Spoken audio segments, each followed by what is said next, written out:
Channel Puja's lifestyle. I hope তোমরা সবাই খুব ভালো আছো, আমিও খুব ভালো আছি। তো আজকে ব্লগটা শুরু করেছিলাম আমার ঠাকুর ঘর দিয়ে, সকালবেলা পুজো দিয়েছিলাম সেটারই। মাঝে আর কোনো ভিডিও শ্যুট করা হয়নি, একদম সন্ধেবেলায় ফিরে আসলাম। তো আমার অবস্থাটা একটু খারাপ দেখে বুঝতেই পারছো, প্রচণ্ড গরমে ঘেমে আছি।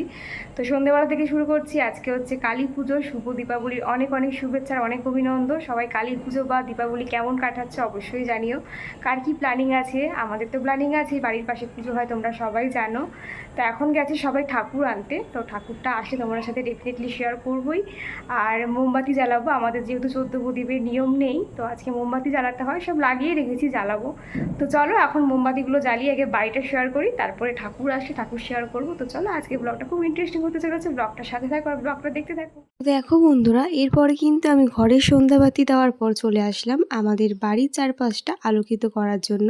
আজ যেহেতু দীপাবলি উপলক্ষে কিন্তু আজকে আমরা সবাই বাড়িতে মোমবাতি জ্বেলে থাকি। জানি না কাদের কাদের এই নিয়মটা আছে।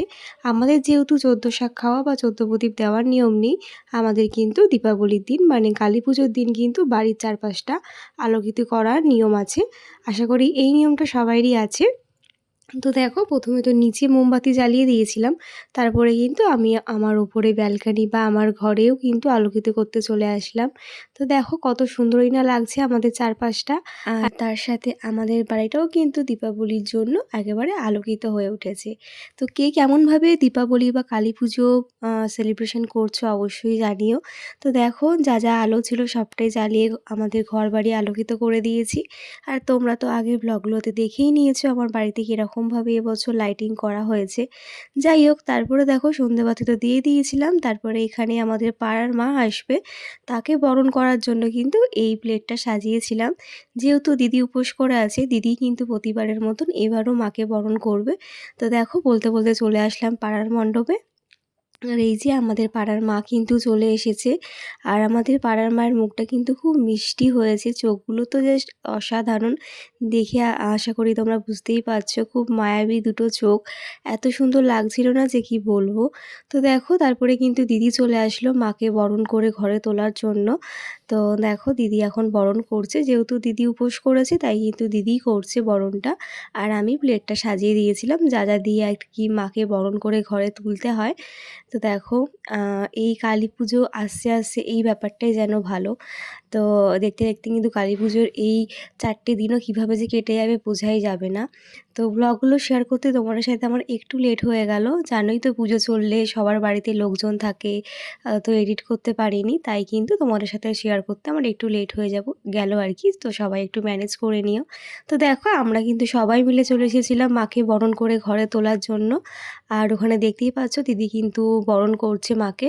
আর এদিকে দেখো সব বাচ্চা কাচ্চা কচি কাচাদের দলদের নিয়ে কিন্তু আমরা আজকে এসেছি, সবাই তো খুব আনন্দে আছে। পাড়াতে একটা পুজো হলে কিন্তু সবার মনেই একটা আনন্দ কাজ করে। তো তোমার দাদাভাই এইদিকে ডিউটি গেছিলো, ওর আস্তে আস্তে একটু রাত্রি হয়ে যাবে, পুজো বসার আগে আশা করি চলে আসবে। তো দেখো এখানে কিন্তু মাকে বরণ টরণ করার পরে আমরা চলে আসলাম বাড়ি, এসে মাম্মামকে খাইয়ে দিলাম। আর এখন দেখো দিদি কিন্তু দুটো বাচ্চা কাচ্চাকে নিয়ে বাজি ফাটাচ্ছে। যেহেতু রাত্রিবেলাটা সেরকম ফাটানো হবে না, সন্ধ্যের টাইমটাতে দেখো এখন দুজনকে নিয়ে বাজি ফাটাচ্ছে। তবে আজকে এতটা গরম ছিল যে কি বলবো, প্রচণ্ড পরিমাণে গরম ছিল। তাই দেখো ওরা দুজনেই কিন্তু খালি গায়ে হয়ে বাজি ফাটাচ্ছিল। আর দীপাবলি মানে কিন্তু আমাদের সবার কাছে বাজি ফাটানো একটা ছুতো আর কি। যেহেতু মাম্মাম ছোট, ওকে সেরকম একটা বাজি দিই না, ও কিন্তু এবারে মাম্মাম ও দাদাভাইয়ের সাথে অনেক কটাই বাজি ফাটিয়েছে। তো যাই হোক, বাজি ফাটানো তো হয়ে গেল প্রায়, এবারে কিন্তু আমরা চলে যাব রেডি হতে। তো চলো রেডি হয়ে আবার তোমাদের সাথে দেখা হচ্ছে। এই দেখো আমাদের দিওয়ালি লুক। তবে তোমার দাদাভাই এখনো ডিউটি থেকে আসেনি। আসো কেন আসো। এই যে আমি আর মেয়ে, তো আমাদের কেমন লাগছে অবশ্যই জানিও। চলো পুজোর মণ্ডপে যাওয়া যাক, অনেকটা লেট হয়ে গেছে। তো আমার ফুল লুকটা অবশ্যই যাওয়ার আগে তোমাদের সাথে শেয়ার করব। তো এই দেখো, এই হচ্ছে আমার আজকের ফাইনাল লুক। তো কেমন লাগছে আমাকে আজকের লুকে অবশ্যই জানিও। তো চলো আবার পুজো মণ্ডপে গিয়ে তো দেখো বন্ধুরা, এরপরে কিন্তু আমরা চলে আসলাম পুজো মণ্ডপে। আর এটা ছিল আমার মাম্মামের আজকের লুক। তো দেখো মাম্মাম কিন্তু খুব এক্সাইটেড পুজো মণ্ডপে এসে। তো যেহেতু পুজোটা একটু দেরি করেই বসবে, তাই কিন্তু ওকে রাতে ডিনারটা করিয়েই নিয়ে এসেছিলাম। তো এদিকে দেখো পুজোর গোছগাছ চলছে, ব্রাহ্মণ মশাই আর কিছুক্ষণ পরে চলে আসবেন। আর আমি যে বড় মার মূর্তিটা কিনেছিলাম সেটা কিন্তু এখানে আমি দিয়ে দিয়েছিলাম একটু পুজো করানোর জন্য। আজকে যেহেতু কালী পুজো হচ্ছে বাড়ির পাশে, তাও আমার বড় মার মূর্তিটাও পুজো হয়ে যাবে, তাই কিন্তু এখানে দিয়ে দিয়েছিলাম। এখানে দেখো আমার সব বান্ধবীগণরা, আমার এইটা হচ্ছে আমার এক ননদিনী, এই হচ্ছে আমার বান্ধবী পৌলমী, আর দিদিকে তো দেখতেই পেলে। তো সবাই মিলে কিন্তু আমরা এখানে একটু ফটো সেশন করে নিয়েছিলাম ব্রাহ্মণ আসার আগে। দিদি যেহেতু উপোস আছে, তাই কিন্তু পুজোর অনেক কাজই দিদি করছিল, যেহেতু আমরা ধরতে পারবো না, আমরা কেউ উপোস করিনি বলে।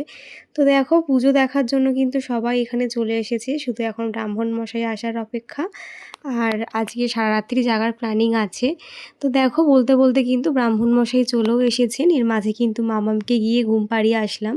আর ও কিন্তু আজকে বারবার উঠে যাচ্ছিল, হয়তো বুঝতে পেরেছিল যে বাড়ির পাশে কিছু একটা হচ্ছে, যেহেতু এখানে গান টান বাজছিল, তাই কিন্তু ওই আওয়াজে উঠে যাচ্ছিল। মাকে ওর পাশে শুয়ে এসেছিলাম, তো মাঝে আরেকবার উঠে যাওয়াতে আমাকে কিন্তু ওকে আবার ঘুম পাড়াতে যেতে হয়েছিল। তো আমি কিন্তু একদম পারফেক্ট টাইমে এসেছি। দেখো এখনই কিন্তু মায়ের চক্ষু দান হচ্ছে, মানে প্রাণ প্রতিষ্ঠা করা হচ্ছিল। তো দেখো এখানে সবাই এদিকে পুজো করে, মানে উপোসও করেছে, উপোস করে পুজো করতেও ব্যস্ত, আবার এদিকে ভিডিও করতেও ব্যস্ত। যাই হোক, এখানে দেখো পুজো দেখার কত দর্শক। তো এখানে দেখো আমার এই দুই শাশুড়ি মাকে নিয়ে একটু ভিডিও ক্লিপ নিয়ে নিচ্ছিলাম, মানে সবাইকে নিয়েই আর কি। আর আজকে একটু গরম, প্রচণ্ডই গরম ছিল, একটু বলা চলে না, ভালোই গরম ছিল। আমরা কিন্তু কালী পুজো একদম কাঁপতে কাঁপতে এনজয় করতাম, কিন্তু এখন যেহেতু পুজোগুলো এত তাড়াতাড়ি পড়ছে, যে এখন কিন্তু গরমটা বেশ পাওয়া যাচ্ছে, মানে দুর্গা পুজো বলো বা কালী পুজো, সব পুজোতেই কিন্তু গরমটা পাচ্ছি আমরা। তো দেখো এই হচ্ছে আমার পাড়ার সব বান্ধবীগণরা, সবার সাথে একটু ভিডিও ক্লিপ নিলাম। আর তারপর দেখো এখানে পুজো চলছে, আর আমরা কিন্তু পুজো দেখতে দেখতে একটু ভিডিও করে নিচ্ছিলাম, অনেক রিলস বানিয়েছি, অনেক ভিডিও করেছি, অনেক ফটো তুলেছি। মানে আমাদের কাছে পুজো মানে তো এটাই, ফটো তোলা, একটু আনন্দ করা, গল্প করা, এই আর কি। তো দেখো এখানে পুজো কিন্তু অনেকটাই হয়ে এসেছে। পুজোটা কিন্তু একটু দেরি করেই বসেছিল, ওই 11:30 নাগাদ বসেছে।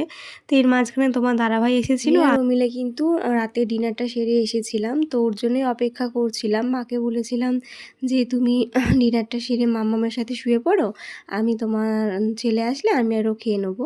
তো আসার পরে কিন্তু আমরা টিনার সেরে একেবারে আসলাম। আমি তো রেডিই ছিলাম, তোমার দাদাভাই একটু রেডি হয়ে আসলো। তো এই দেখো তোমার দাদাভাই, তো দুজনে মিলে একটু ফটো তুলে নিচ্ছিলাম। আর ও তো জানোই ক্যামেরার সামনে সেরকম একটা আসতে চায় না, মানে রীতিমতো ওকে জোর করেই আনা হয়, ও তো ভিডিও পছন্দ করে না। তো দেখো এখন কিন্তু পুজো চলছে, আমরা সবাই মিলে দেখছি, তোমার দাদাভাই আমি মিলে। আর রাত কালী পুজোর রাত জাগতে বেশ ভালোই লাগে। কারা কারা কালী পুজোর রাত জাগো অবশ্যই জানিও। আমি বিয়ের আগে থেকেই জাগি, আমাদের বাড়ির পাশেও পুজো হয় বাপের বাড়িতে, সেটা খুব মিস করি।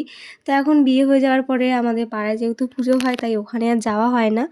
যাই হোক দেখো পুজো হয়ে এসেছে অনেকটাই, এখন কিন্তু প্রদীপ জ্বালানো হচ্ছে, যারা আর কি উপোস করেছে। দেখো আমার দেওর উপোস করেছে এখানে, এবারে উপোস করার ক্যান্ডিডেট একটু কমই ছিল। তো দেখো সবাই প্রদীপ জ্বালাচ্ছে এখন, তারপরে কিন্তু পুষ্পাঞ্জলি হবে আর যজ্ঞ হবে, তাহলে কিন্তু পুজোটা শেষ হয়ে যাবে। আর দেখো এখানে কিন্তু আমি আর পৌলমী মিলে একটু ভিডিও শ্যুট করে নিচ্ছিলাম। ওখানে ওরা প্রদীপ জ্বেলেছে, আর আমরাও বললাম যে আমরা প্রদীপ না জ্বালতে পারি, কিন্তু তার পাশে একটু বসে ফটো তো তুলতে পারবো, তাই কিন্তু আমি আর পৌলমী মিলে একটু ফটো তুলতে বসে পড়েছিলাম ওখানে। তো দেখো এখানে মায়ের আরতি করা হচ্ছে। তো মাকে কি সুন্দরই না লাগছে না, দেখো দেখে মনে হচ্ছে মা একদম হাসছে, মানে এতটা ভালো লাগছিল না মায়ের মুখটা, যে কি বলবো। তো দেখো তোমাদের বললাম না যে আমি আর পৌলমী মিলে একটু ফটো সেশন করতে বসে পড়েছিলাম। তো দেখো এত সুন্দর লাগছিল প্রদীপগুলো, যে এখানে বসে ফটো না তুলে থাকতে পারলাম না। তো দেখো প্রথমে দিদি একটু ভিডিও শ্যুট করে নিচ্ছিল, আমি দিদি একটু ভিডিও শ্যুট করে দিচ্ছিলাম। তো ওরাও এখানে একটু বসে ফটো তুললো। তো তখনই আমি বললাম পৌলমীকে যে আমরাও একটু তুলি, আমরা এবার কেন বাদ যাবো। তো তো দেখো পৌলমি আমাকে এই ফটোগুলো তুলে দিয়েছিল। যেহেতু আমি ভাত খেয়েছি তাই কিন্তু ওখানটা ছুলাম না, আমরা কিন্তু দূর থেকে জাস্ট বসে ফটো তুললাম। প্রথমে আমি পৌলমিকে তুলে দিলাম, তারপরে পৌলমি আমাকে তুলে দিল। তারপরে দেখো আমাকে কিন্তু এই ভিডিওটা পৌলমি করে দিচ্ছিল। একটু আমাদের পাড়া যে লাইটিংটা হয়েছিল সেখানে এসে একটু আমি ভিডিও করে নিলাম। তো আমাকে আজকে কালী পুজোর লুকে কেমন লাগছে তোমরা অবশ্যই জানিও। মানে অনেকেই বলেছে খুব রোগা হয়ে গেছি, আবার অনেকে বলেছে ভালো লাগছে। যাই হোক, তারপরে দেখো এখানে কিন্তু যজ্ঞ হচ্ছে এখন। যজ্ঞ প্রায় হয়েই এসেছে। যজ্ঞ হওয়া মানেই তো জানো পুজো একদম শেষের দিকে, মানে হয়েই এসেছে পুজো প্রায়। তো যজ্ঞ হওয়ার পরে কিন্তু সবাইকে এখন যজ্ঞের টিপ পরিয়ে দিচ্ছিল। তো আমি ভাবলাম হয়তো যারা উপোস করে তাদেরকেই যজ্ঞের টিপ পরায়, কিন্তু ঠাকুরমশাই বললো না, যজ্ঞের টিপ সবাই পরতে পারে। তাই দেখো আমি একটু পরে নিলাম, যেহেতু আমি মেকআপ করেছিলাম তাই বলছিল যে ছোটো করে দেবো না বড় করে দেবো। যাই হোক, তারপরে কিন্তু পুজো শেষে আমরাও একটু ভোগ প্রসাদ গ্রহণ করে নিলাম। এইভাবেই কিন্তু কালী পুজোর দিনটা আমরা কাটিয়েছিলাম। তো তোমাদের আজকে ব্লগটা কেমন লাগলো অবশ্যই জানিও। এখন বাজে রাত্রি 3টে মতো, এবার কিন্তু আমরা বাড়ি চলে যাব, কারণ আমাদের বাচ্চাগুলো বাড়িতে ঘুমাচ্ছে। তো চলো আজকের মতন টাটা, দেখা হচ্ছে নেক্সট ভিডিওতে। বাই সবাইকে, সবাই খুব ভালো থেকো, সুস্থ থেকো।